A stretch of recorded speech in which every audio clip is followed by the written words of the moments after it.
Chadli, Salam alaikum. bonsoir Chadli, comment tu vas? Alhamdulillah et toi? Alhamdoulilah, tu vas bien et toi? Très très bien, barakallahu fik. Apparemment, tu as trouvé une solution à laquelle beaucoup de gens n'ont pas trouvé, tu as trouvé un coiffeur.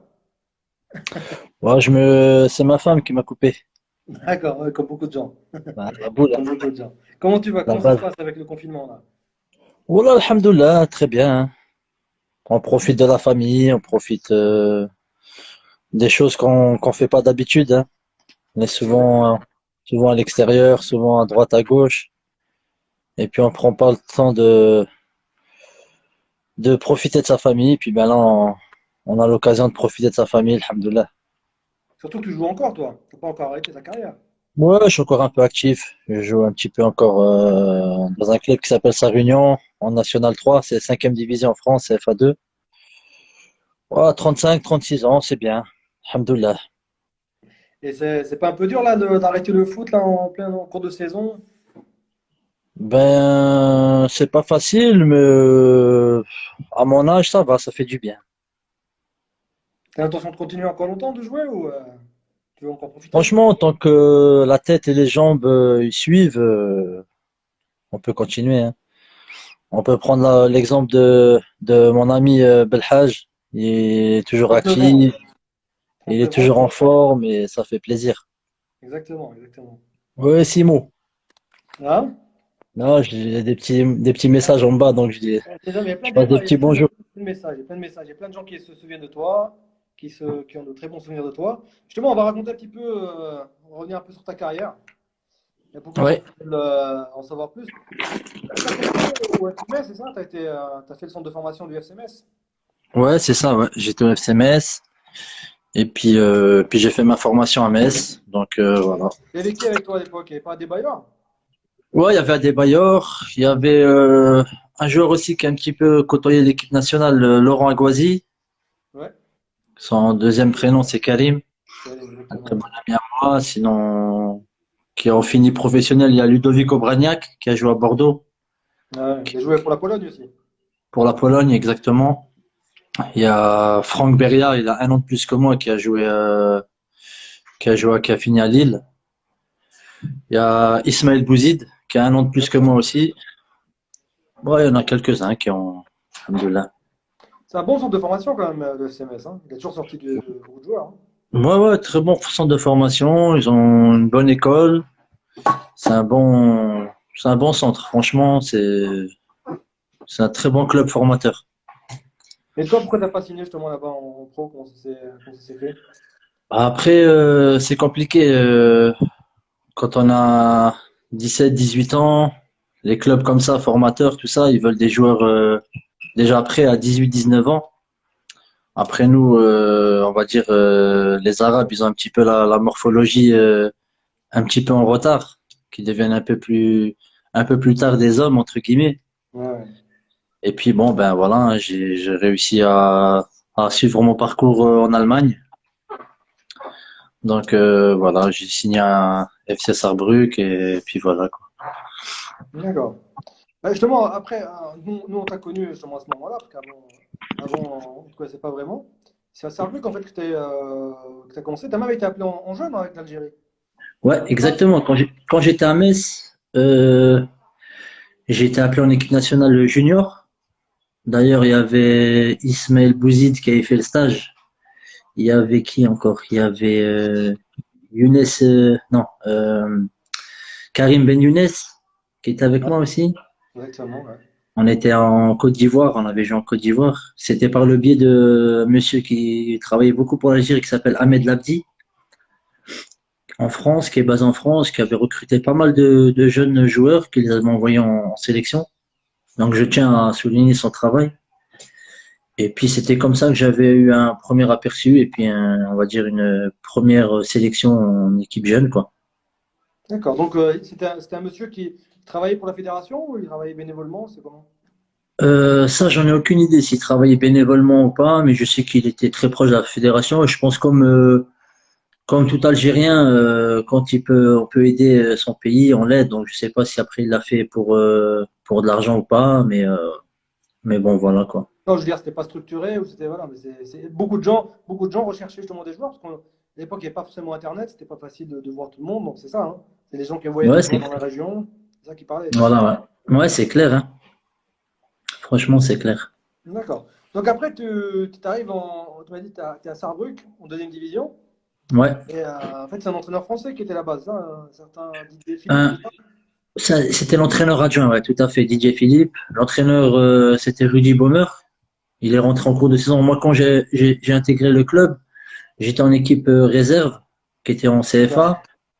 Et l'entraîneur, c'était un Allemand, c'était Hermann Traut. J'avais fait une apparition, enfin, dans le groupe de la première équipe, en coupe d'Allemagne. Et puis, après, les mauvais résultats se sont enchaînés pour l'équipe première, ce qui a fait qu'ils ont changé d'entraîneur. Et puis, ben, j'ai eu ma chance, en fait. D'accord. Et après, bah, tu vas à Mayence, et là, tu as un entraîneur un peu plus connu. Tout à fait. J'étais avec Jürgen Klopp. On me demande si j'ai un lien de parenté avec le président. Non, moi, c'est mon prénom, Chadli. Pour mon Même lui, son histoire, prénom. Même le pour président, l'histoire c'est de le mon prénom, hein. prénom, mon père, Allah yarhamou, quand je suis né, donc en 1984, il y avait la tournée du président algérien Chadli Benjedid en France. Et puis comme voilà, on est un peu, on va dire nationaliste, mais patriotique. Puis bon, il m'a appelé Chadli. D'accord. Donc, pour revenir à Mayence, tu avais, 22 ans, tu as Jürgen Klopp comme entraîneur. Voilà, ouais, tout à fait. Donc c'est lui qui est venu me chercher à Sarrebruck. Et puis ben, j'ai passé 4 saisons à Mayence. Donc dans 2 ans avec Jürgen Klopp, avec qui je suis toujours en contact. Et ensuite donc il y a eu Thomas Tuchel aussi. Exactement, ça s'est Et après. j'ai côtoyé.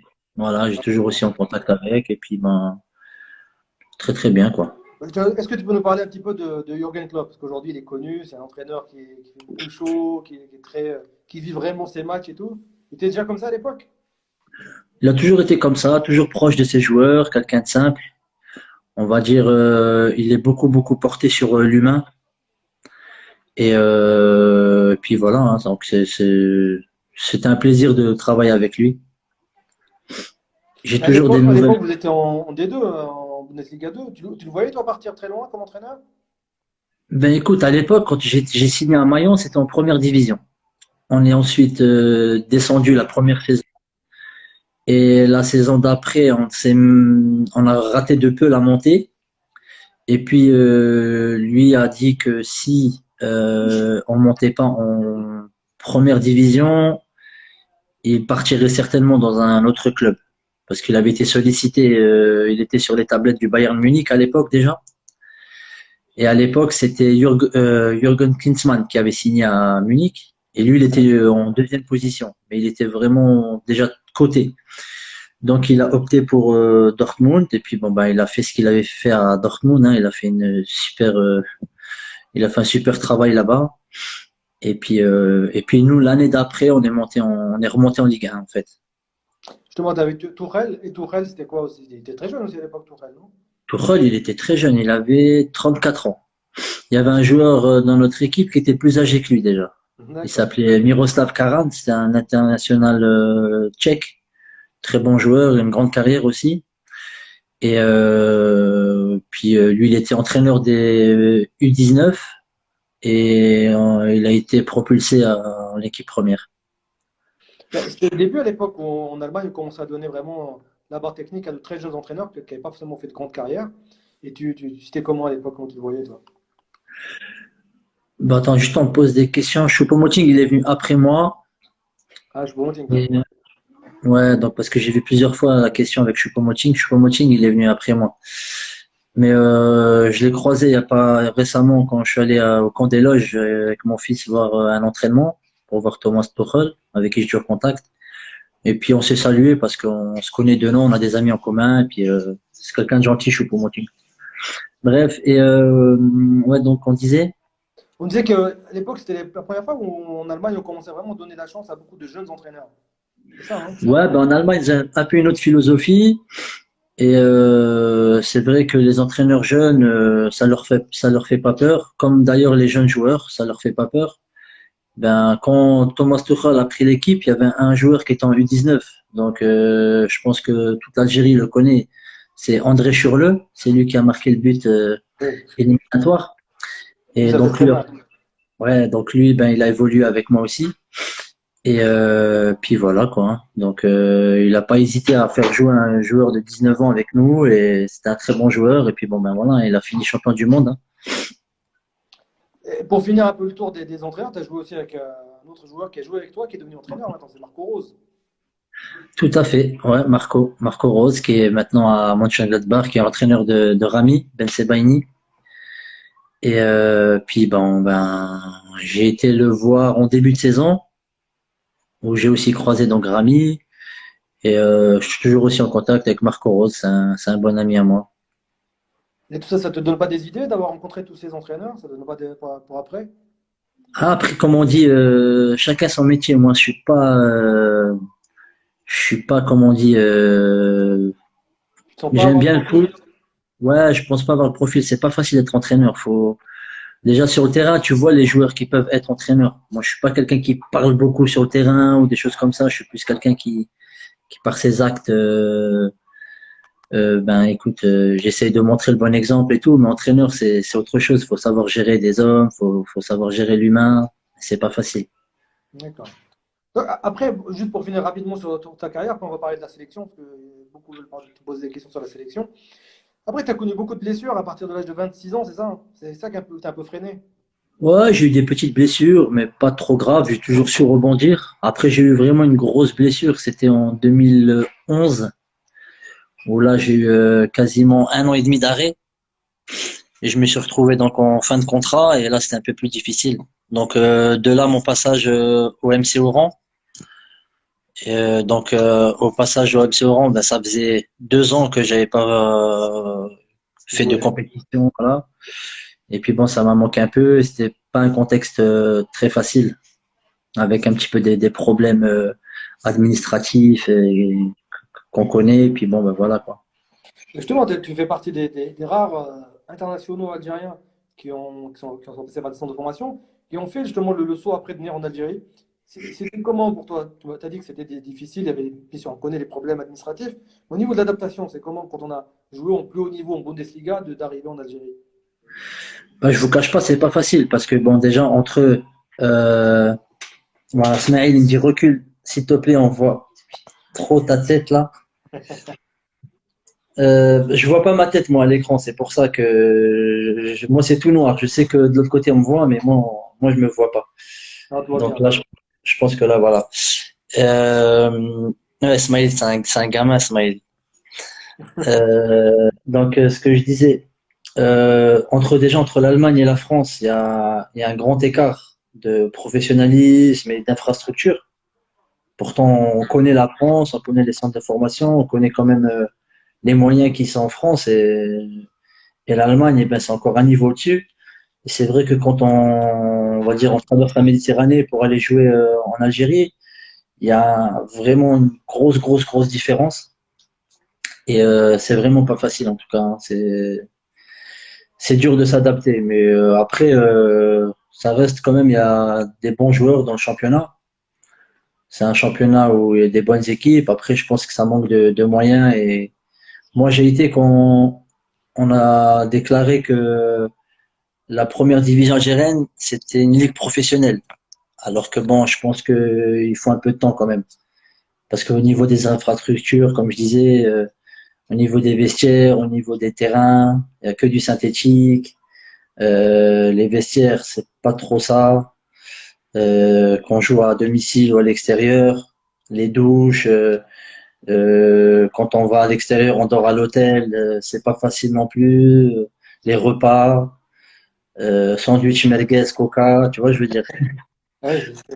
Non, c'est pas facile. Franchement, c'est pas facile, mais alhamdoulilah, c'est déjà bien. C'était une bonne expérience, quoi.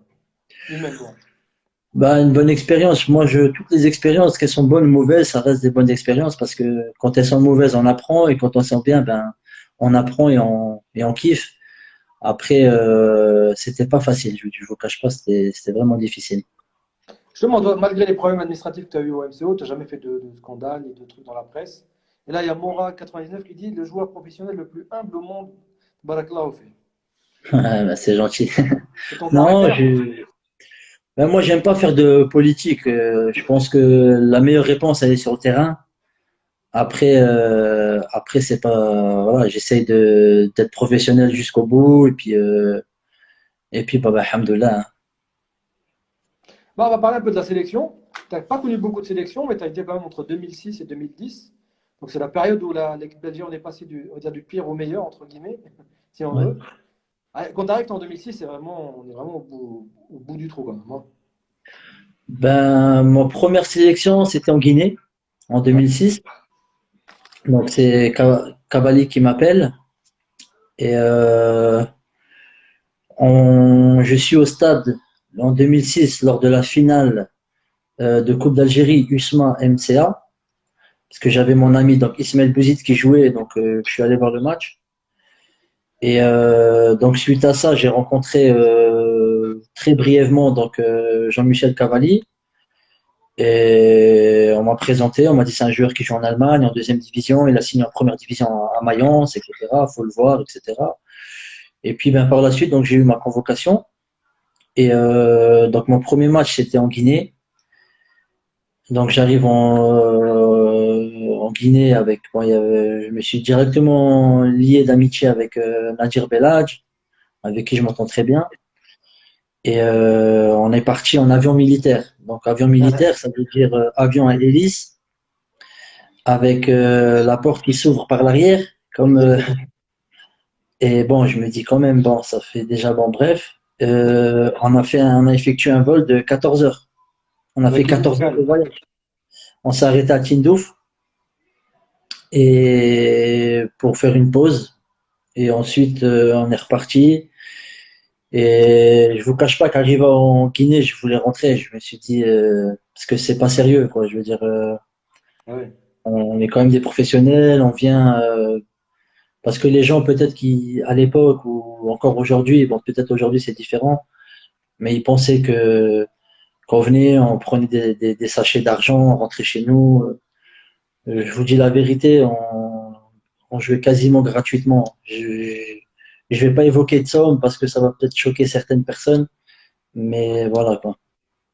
D'accord. Et donc, à l'époque, la sélection, qu'on disait, elle venait d'être éliminée de la CAN, ça, elle a participé à la CAN 2006. Oui.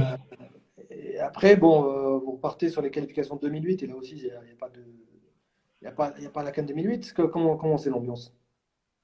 Bah, franchement, c'est difficile parce qu'on avait fait quand même un bon parcours. On avait obtenu un nul en Guinée alors que ça faisait je sais pas combien d'années que l'Algérie n'avait pas obtenu un nul à l'extérieur. On perd un match ultra décisif à domicile où la veille du match, on continue à parler de prime de match. Donc la concentration n'y est pas. Je pense que à l'époque, les acteurs au niveau de la fédération, ils ont peut-être pas fait les bons choix de mettre tout de C'est-à-dire, suite les choses. par exemple. Par exemple, la prime de qualification, elle était toujours pas, Décidé.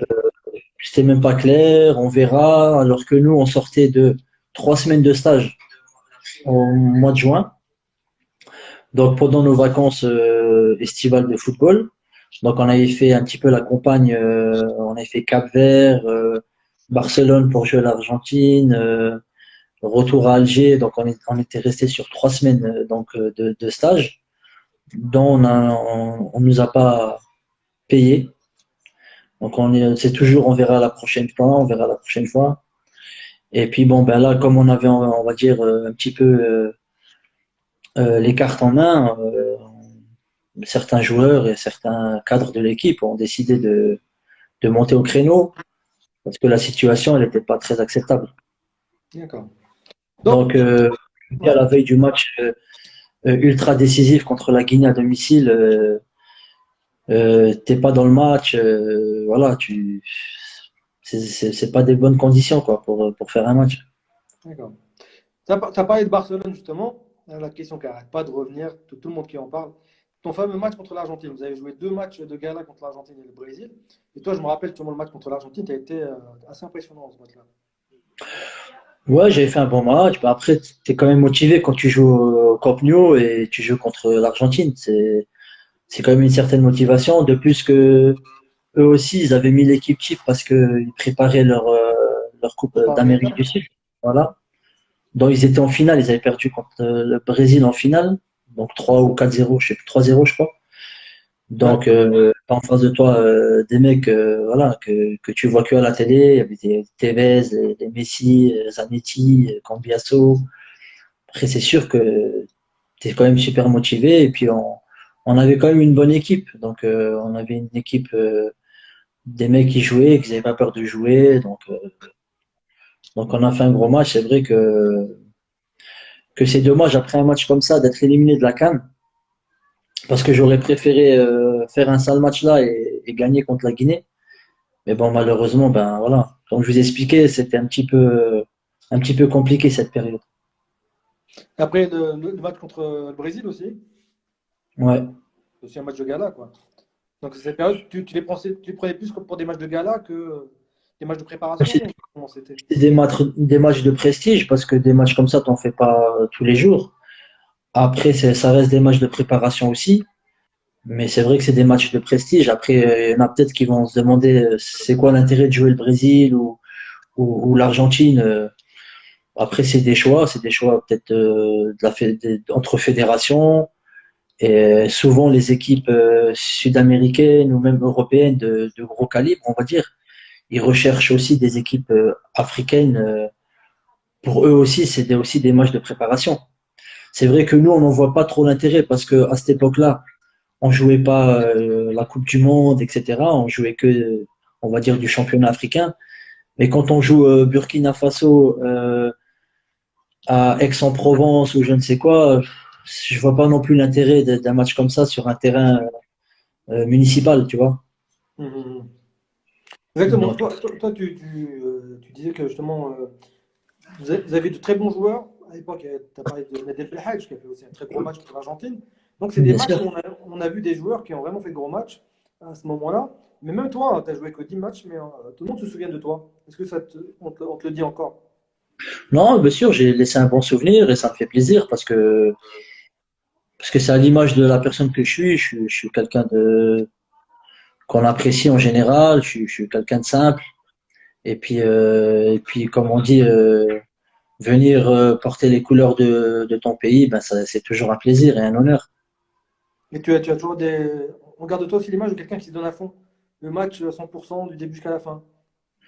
Ouais, après, c'est une mentalité, je suis toujours comme ça. J'aime bien faire les choses bien et je mouillerai toujours le maillot.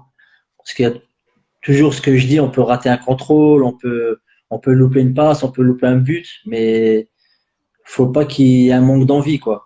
Ça, c'est le plus important. Je pense que tu rates une fois un contrôle, deux fois un contrôle, mais si tu as vraiment l'envie, ben, au bout d'un moment, voilà, tu rentres dans le match, etc.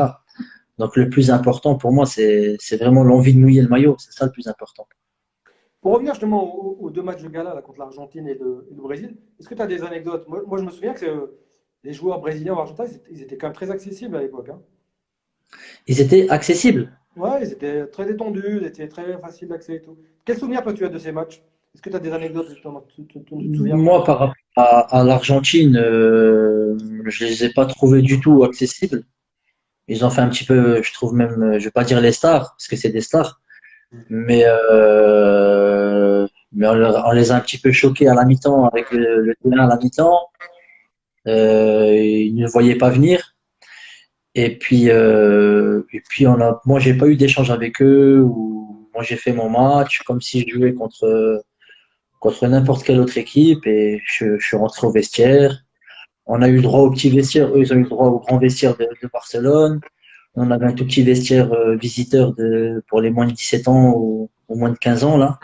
D'accord. Et puis non, je veux pas dire qu'ils nous ont pris de haut, mais je trouve pas qu'ils étaient plus accessibles que ça. Et contre le Brésil, c'était un petit peu compliqué parce qu'après, il y a eu le terrain qui a été envahi, donc on n'a pas eu le temps vraiment de De discuter, ouais. discuter ou de voilà, on est rentré chacun dans le vestiaire et puis voilà. D'accord. Bah, pour continuer la suite de ta carrière en sélection, il y a l'arrivée de la Barcelone. Là, il te convoque un premier match et sur le banc. Après, tu reviens plus. Comment ça s'est passé cette période? Ben écoutez, j'avais fait un match avant 2010, donc par rapport, c'était contre la Serbie.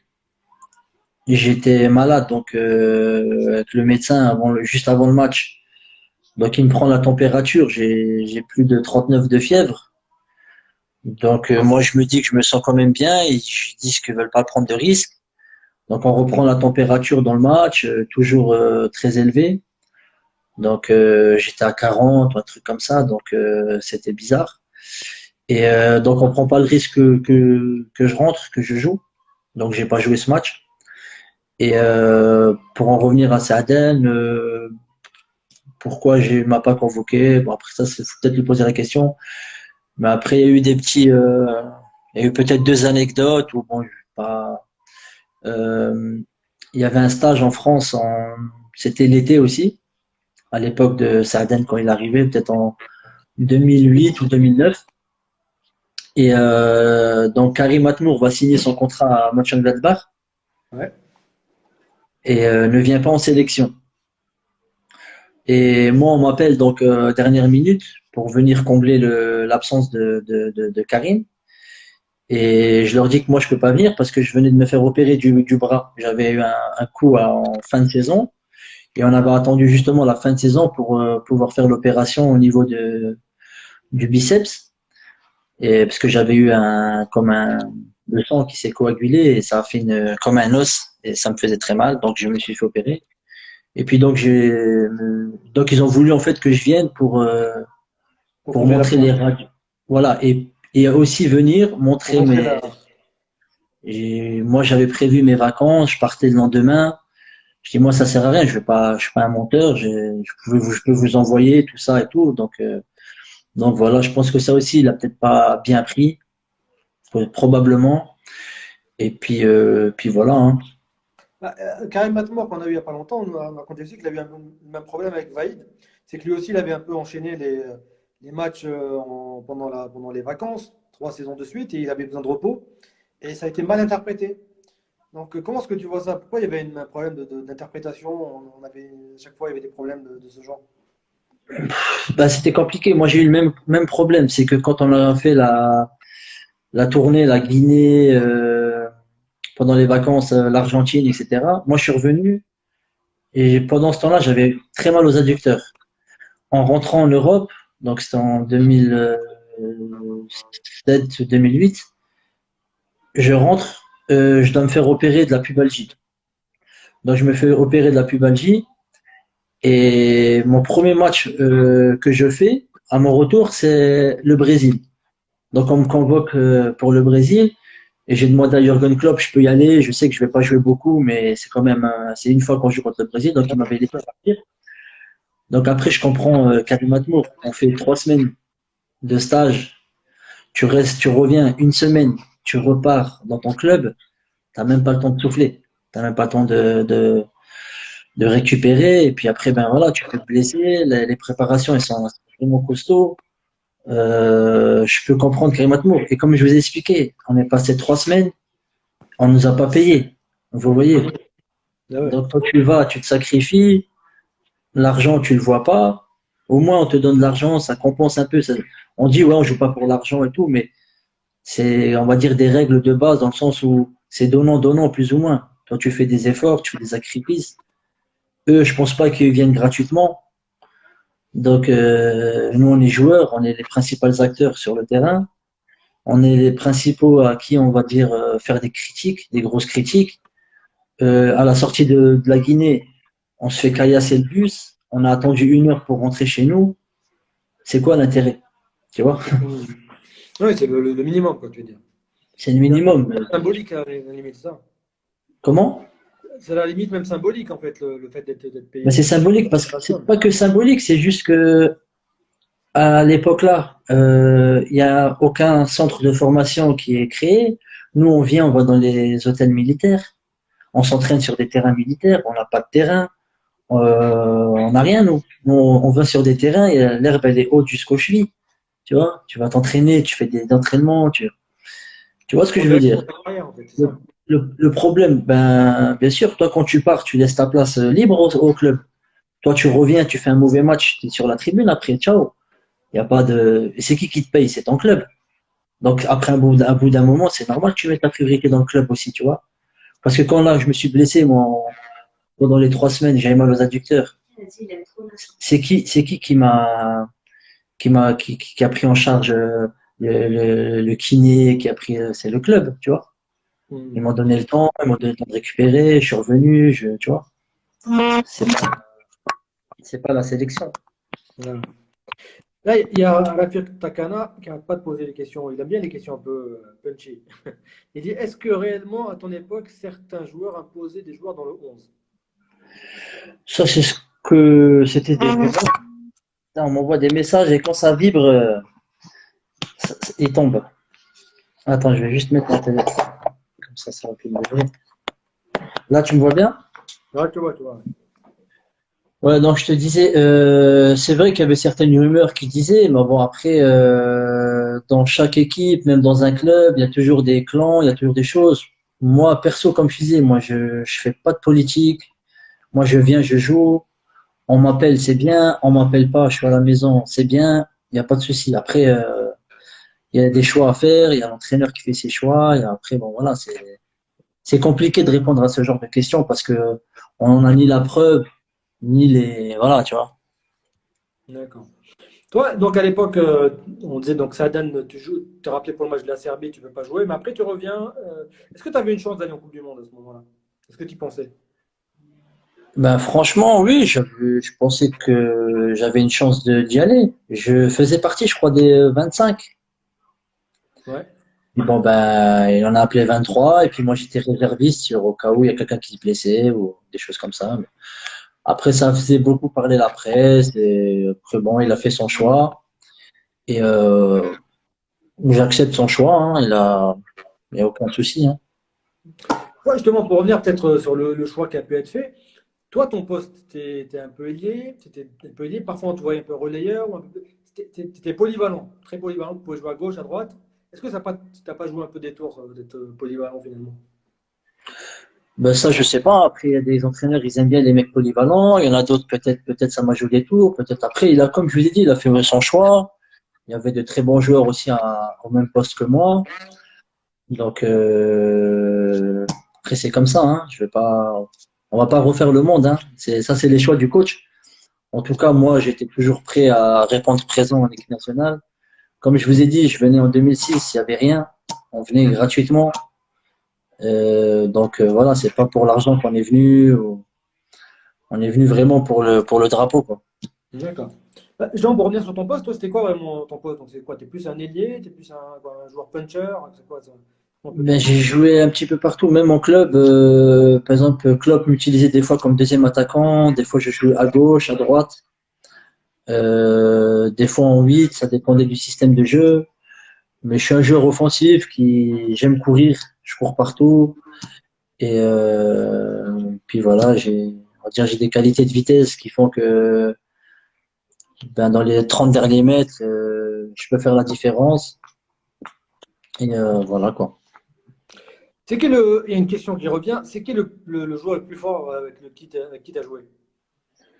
En sélection? En sélection ou en club? Les deux? En sélection, je dirais Nadir et Rafik. Rafik Saifi, c'est aussi un phénomène. Il avait pied droit, pied gauche, très technique. Après, je pense que lui, c'est dommage qu'il a été révélé un peu tard. Je pense que si il serait venu plus tôt en France, ou il serait venu aujourd'hui en France, Très différent. Ouais. Il je jouera pense bien que du côté aujourd'hui, c'est ça? je pense que bah avant, on faisait pas trop confiance aux Africains entre guillemets, tu vois. Maintenant, on n'a pas peur de prendre des Africains ou des Nord-Africains dans des grandes équipes, alors qu'avant, c'était vraiment, vraiment difficile, quoi. Et D'accord. lui, je pense qu'il aurait mérité plus. À l'époque, on parlait de Nadir Bladj, surtout après ce fameux match contre l'Argentine et les performances qu'il faisait aussi à Portsmouth après. On parlait beaucoup de lui à Barcelone. Tu te rappelles de ça? Ouais, Vous en parliez un peu ou pas? ouais, on en a parlé. Après, c'est vrai qu'il avait été contacté. Gianni aussi, on me demande si Gianni, on m'a donné le meilleur. Et Gianni, c'était un bon joueur. Franchement, c'était aussi un très, très bon joueur. Il y avait qui encore? Même Magid derrière, c'est une machine. Magid Bouguera, c'est Antar aussi, Antar Yahya. Après, on m'a demandé le meilleur. Bon, c'est compliqué. Mais c'est vrai que Nadir et Rafik, c'était pas mal. Mais il y avait vraiment des joueurs talentueux dans l'équipe. Il faut dire la vérité, vraiment de bons joueurs. Donc, Karim Matmoub aussi, Yas Hassan Yebda, c'est ouais, tous des bons joueurs. Il n'y avait pas un qui était gaze, la vérité. Tout le monde était. Mais on m'a demandé des joueurs qui sortaient du lot. Vraiment, si j'avais une opinion, ouais, je dirais Nadir et Rafik Saifi quand même. Parce que c'est, donc tu pour disais moi, pour Belhadj, il y avait des contacts à l'époque avec Barcelone, c'est ça? ouais, je pense que il voulait le prendre en tant que doublure de Abidal. C'est ça. Et lui, il est à Lyon. Il avait fait un gros match contre Barcelone. Et il m'a dit, moi, je veux jouer. Et puis, il avait été signé à Lens en prêt, 6 mois. Et de là, il était parti à Portsmouth. Et puis, quelques temps après, ben, Abidal a son problème de greffe. Et puis, ben, j'ai dit à Nadir que c'était dommage. Peut-être qu'il aurait eu sa chance, quoi. Et toi, t'as eu un moment des belles opportunités, toi, quand tu étais en club? Des belles, non, qu'est-ce qu'on appelle belle? Après, moi, je joue en première division, je suis dans un club Ah, familial. Bayern, Dortmund, je sais pas. Non, Dortmund, parce qu'on m'a posé la question tout à l'heure. Dortmund, quand Klopp est parti à Dortmund, j'étais en fin de contrat à Mayence, donc je devais signer à Kaiserslautern. Et je lisais dans la presse que Dortmund était intéressé par mon profil, etc., etc. Donc j'appelle Jürgen Klopp et je lui demande, je lis des choses dans la presse, moi je m'apprête à signer à Kaiserslautern, je veux savoir qu'est-ce qu'il en est vraiment. Donc il m'a dit oui, c'est vrai que tu es sur la tablette, mais tu es en deuxième ou troisième choix. Et le premier choix, c'était Kagawa, il me semble, le japonais, qui a Japonais. signé à Dortmund. Donc c'était si lui signait pas et si un autre il signait pas, c'était moi. Mais donc j'ai signé à Kaiserslautern. Je peux pas faire attendre des clubs que d'autres, en attendant que d'autres signent ou pas, quoi, tu vois. D'accord. Et donc maintenant, pour revenir un peu à maintenant, donc, après tes blessures, après le MCO, tu es parti à Hambourg en quatrième En division. Allemagne, ouais, quatrième division, ça reste quand même professionnel. On s'entraîne tous les jours, matin, après-midi. C'est pas comparable avec la quatrième division en France. Ça reste un bon championnat. C'est pas la première ni la deuxième division, mais ça reste un très bon championnat. D'accord. Et donc finalement, est-ce que tu as des regrets, toi, comme quelques regrets dans ta carrière, quand tu regardes maintenant avec le recul? Bah, avec le recul, moi, je pars de Metz. Je fais une année blanche. Je signe, j'ai pas de club. Je sors du centre de formation, j'ai 17, 18 ans, j'ai pas de club. Je vais signer dans le sud, dans un club à Perpignan qui s'appelle Las Cobas. Pour te donner une ordre d'idée, on jouait le dimanche matin à 11 heures ou 10 heures. Donc le niveau, c'était pas éclaté, c'était plus qu'éclaté. C'était très très faible. Donc moi, je suis parti là-bas jouer 2 mois, 3 mois pour, on va dire, me ressourcer, changer d'idée. Et quand je reviens pour m'entraîner à Sarrebruck, euh, c'était juste pour garder la forme. Et puis je signe dans l'équipe réserve. Donc après, bon, je dis je reste près de chez moi, c'est pas trop loin. Donc moi, je pars de rien. Après, qu'est-ce que tu veux que je regrette? Moi, j'ai rien à regretter. Même si après, oui, j'aurais pu peut-être faire des choix. J'aurais dû rester peut-être à Mayence, c'est pas la Kaiserslautern, parce que je me sentais vraiment bien à Mayence. Kaiserslautern, je me suis pas senti bien du tout. Moins bien, en tout cas. Et là-bas, je me blesse gravement. Donc oui, j'aurais peut-être pu faire ce choix de rester à Mayence parce que j'étais bien avec Tuchel qui voulait me garder. Et bon, après, ben voilà, j'ai fait un choix. Mais sinon, comme je dis, je viens de rien. Donc tout ce qui m'arrive, alhamdoulilah, c'est du plus, c'est du bonheur. Justement, tu as beaucoup parlé de ta génération. Tout à l'heure, tu as demandé de citer le meilleur, tu les as tous cités. Beaucoup des joueurs que tu as cités, ils ont eu un peu la même histoire. C'est-à-dire qu'ils partent de loin, comme Majid, qui commence en amateur et tout. Et en plus, à l'époque, le joueur algérien n'était pas particulièrement coté. Donc, imagine cette génération, ta génération, aujourd'hui, tu penses qu'ils auraient eu beaucoup plus d'opportunités? Ça, je sais pas, mais c'est vrai que le football il a évolué. Après, bon, on est que ça fait 10 ans, on va dire, hein, on va dire en 10 ans, ça a évolué, mais pas non plus de noir à blanc, je veux dire. Mais peut-être qu'on aurait eu plus d'opportunités. Je pense à un joueur comme Karim Ziani ou Nadir Belhadj. Je pense que il aurait pu peut-être faire autre chose. Après, il a fait un choix de carrière, Nadir, en allant dans les pays du Golfe. Après, ben, s'il plaît là-bas, pourquoi pas? Bah, qu'est-ce que tu en penses, toi, justement, de ce choix? Beaucoup de joueurs, bah, au début, toi, tu joues, tu te rends pas compte, mais tu peux te blesser, ta carrière s'arrêter très vite. Beaucoup font le choix, justement, de partir pour, peut-être à 26, 27 ans, c'est pas beaucoup d'opportunités pour assurer la suite, quoi. Qu'est-ce que tu en penses, toi? Je pense qu'ils ont raison.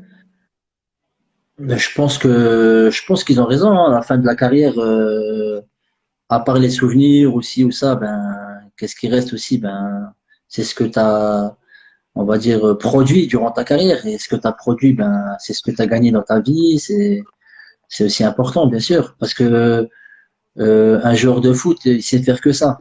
À 34, 35 ans, tu vas lui dire d'aller travailler, c'est pas facile, tu vois. Il connaît que ça. Qu'est-ce que tu veux qu'il fasse d'autre? Donc, à la fin de sa carrière, on va dire, ouais, c'est bien, t'as joué là, t'as joué là, t'as fait un petit pont là, t'as marqué là, c'est bien, c'est bien. Mais ça fait pas nourrir ta famille. Toi, tu as des projets maintenant pour ton après-carrière ou pas? Ben écoute, là, j'ai commencé à travailler avec, là, je travaille pour Enersport. C'est une assurance pour les footballeurs et les sportifs de haut niveau. Donc, c'est très connu en France et même en Allemagne. Et on est présent partout dans le monde. Donc, nous, on assure les joueurs au niveau des pertes de salaire et des pertes de licence. Ça veut dire si un joueur maintenant il fait un accident de voiture ou quelque chose, il peut plus jouer au foot, on va lui donner un chèque de compensation, Et comment c'est-à-dire ça se passe? pour assurer son avenir. Comment ça se passe justement en ce moment avec, avec les championnats qui sont arrêtés et tout? Vous êtes sollicité ou pas? Pour l'instant, on n'est pas sollicité, mais c'est vrai que on en discute un petit peu en interne. Pour l'instant, on regarde ce qui se passe et puis on voit en fonction.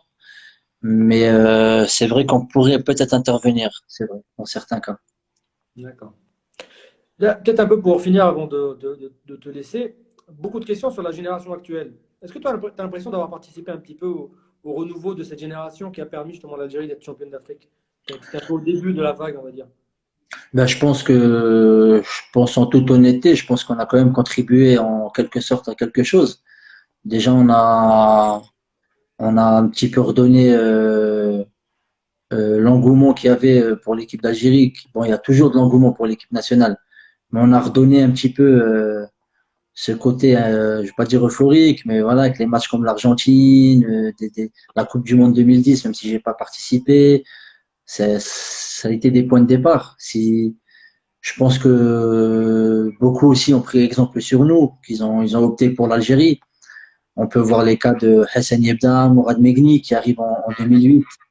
Je pense que s'il n'y a pas une ossature au niveau de l'équipe, je pense pas que ça les aura intéressés non plus.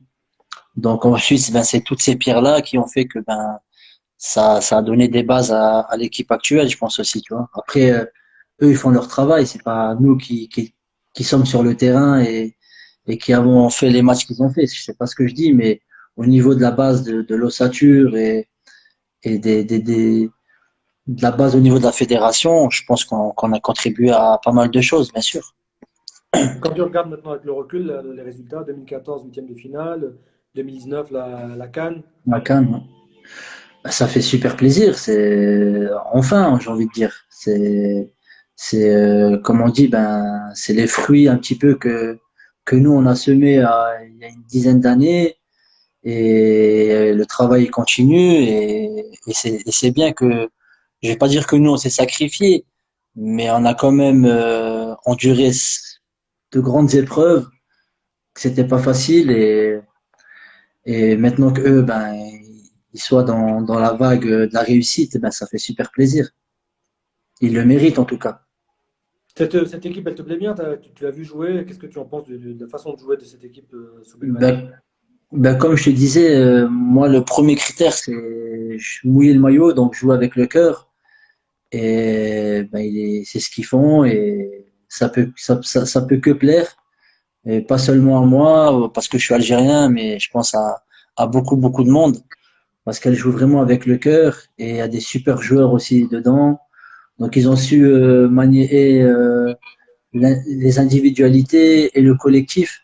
Donc c'est super. Il fait un super boulot, Jamel. Donc, bah, je m'en réjouis. Ah, peut-être une dernière question. Tout à l'heure, on t'a posé la question sur le meilleur joueur à qui tu as joué. C'est très compliqué de citer un joueur à qui tu as Ouais, joué. c'est pas facile, hein. Là, il y a Hamza 64, 6400 qui te demande ton joueur préféré algérien en 2019. C'est qui? Hum, En équipe nationale ou pas en équipe nationale? En équipe nationale, en équipe nationale. Euh, c'est difficile parce que vraiment, ils ont fait. Si je prends la CAN, j'ai beaucoup aimé. Bah, ouais, franchement, il y en a beaucoup, hein. Ben Nasser, j'ai beaucoup aimé.